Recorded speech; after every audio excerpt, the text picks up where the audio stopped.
In this week's review, President Bola Tinubu has granted posthumous pardons to Major General Mamman Vatsa, executed in 1986, Herbert Macaulay, convicted in 1913, and the Ogoni 9, and honored the Ogoni 4. Tinubu also pardoned Farouk Lawan and others, commuting several death sentences and reducing others. In total, 175 beneficiaries received clemency based on the PACPM's recommendations, which emphasized age, illness, remorse, and rehabilitation. The news agency of Nigeria reports that the exercise is aimed to promote justice, reintegration, and human rights in Nigeria. President Bola Tinubu on Thursday presided over a crucial meeting of the Nigeria Police Council, which ratified the institutional framework to reform the Nigeria Police Force (NPF). The council meeting followed a session of the National Council of State, both held at the council chambers of the State House, Abuja. Minister of Police Affairs Ibrahim Gaidam told State House correspondents that far-reaching decisions were taken to accelerate police reforms. One key proposal was to strengthen NPF reforms by increasing funding for the Nigeria Police Trust Fund (NPTF) and removing its 6-year sunset clause. 1% of the Federation account and not 2% was approved. President Bola Tinubu has called for caution and retrospection over the industrial disputes between the management of Dangote Petroleum Refinery and the Petroleum and Natural Gas Senior Staff Association of Nigeria, Pengasan. Tinubu, represented by Vice President Kashim Shettima, made the call at the 31 Nigerian Economic Summit (NES) organized by the Nigerian Economic Summit Group (NESG) in Abuja.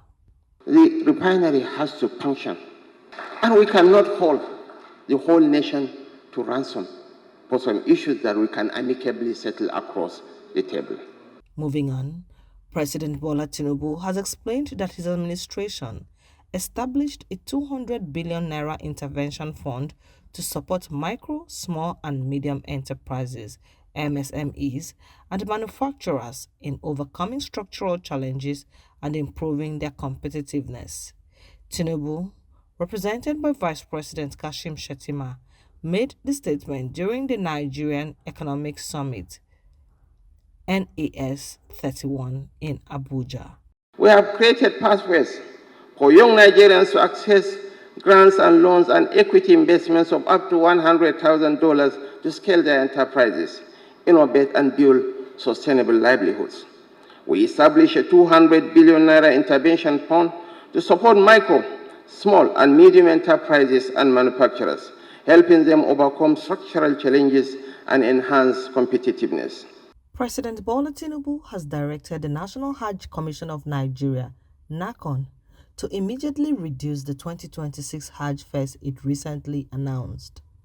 The Deputy Chief of Staff to the President, Senator Ibrahim Hadeja, made this known while briefing State House correspondents after a meeting with the officials of NACON held at the Presidential Villa, Abuja.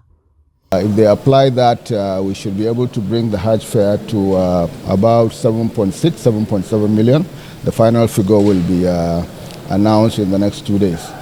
And finally, Vice President Kashim Shettima says Nigeria has exited its phase of economic instability, assuring investors that now is the most suitable time to invest. Shettima stated this on Wednesday in Bauchi, while declaring open the Bauchi Investment Summit 2025. He said President Bola Tinubu's administration took bold decisions that removed hurdles that had hindered the nation's economic progress. Our tax to GDP ratio now stands at 13.5%, up from barely 7% a few years ago.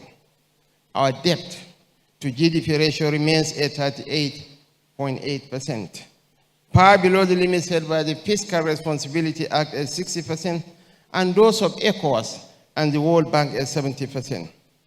Our external reserves has grown to $43 billion as of September 2025. Nigeria has exited its phase of economic instability.